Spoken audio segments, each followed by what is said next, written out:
under a Labor government. The Honourable Chester Borrows. Speaker, it's a privilege to take a call on this general debate. And it's interesting to note that the last Speaker, when she came into Parliament, she came at the end of her party's term in government and faced a first term in opposition. And she has conveniently been able to pull the door behind her and forget what Labor didn't do when they were in government for 9 years. Because a lot of the policies that they are now espousing to promote and enhance, they never took anywhere near those people they now want to extend them to.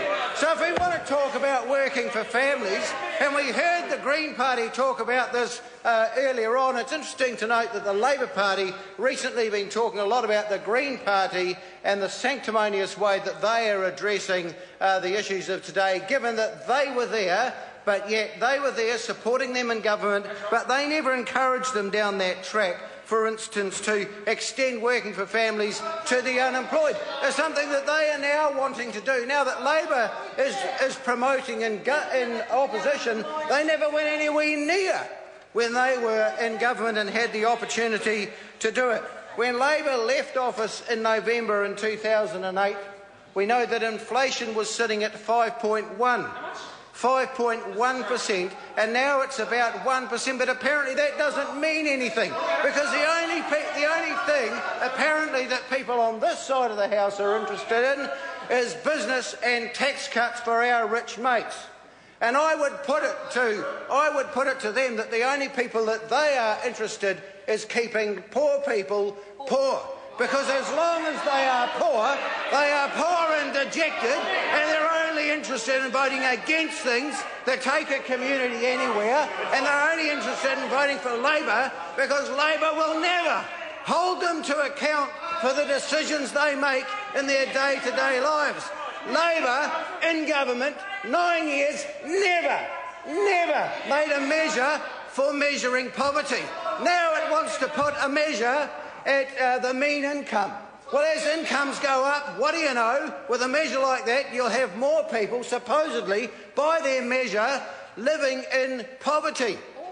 I reject totally the idea of relative poverty, because there's not many of us with wrinkles around their eyeballs like Marion Street, Annette King, me and Rajan Prasad, who didn't grow up in a lot less comfort than people live in today. And if we went on their measure, we would have been where? We would have been in poverty.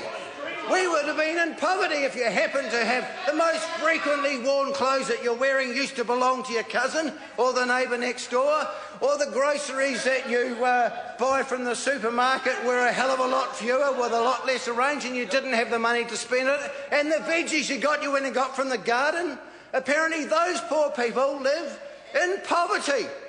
And if they happen to live in a house that has all the opportunities to do the things that our parents did, like grow vegetables, then apparently they don't have the will to do that. Why? Because they live in poverty.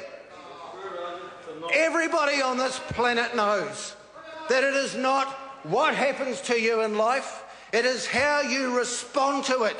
And the cards are not always dealt fairly, and people across this House, on all sides of the House, know that. Because we're not stupid enough to put people into pigeonholes like Mr Rajan Prasad would, to suggest that anyone who comes from this side of the House doesn't know what hardship is. But I repeat that it is the way you respond to things. Mr Prasad, if he looks back into his history and the way that his family responded to the circumstances they found them in, was the answer to why he doesn't live in poverty today. Why, for instance, do those people relying, for instance, on the pension? People like my parents, possibly people like parents of members opposite, who survive as a pension as their sole income, all live in poverty. You go and ask those old age pensioners today if they're living in poverty, and they will tell you life is not easy. They will tell you life has never been easy. And they will tell you that the whole of this game that we call life in God's own is about the top 2 inches. And it's about how you respond to those things that are put in front of you.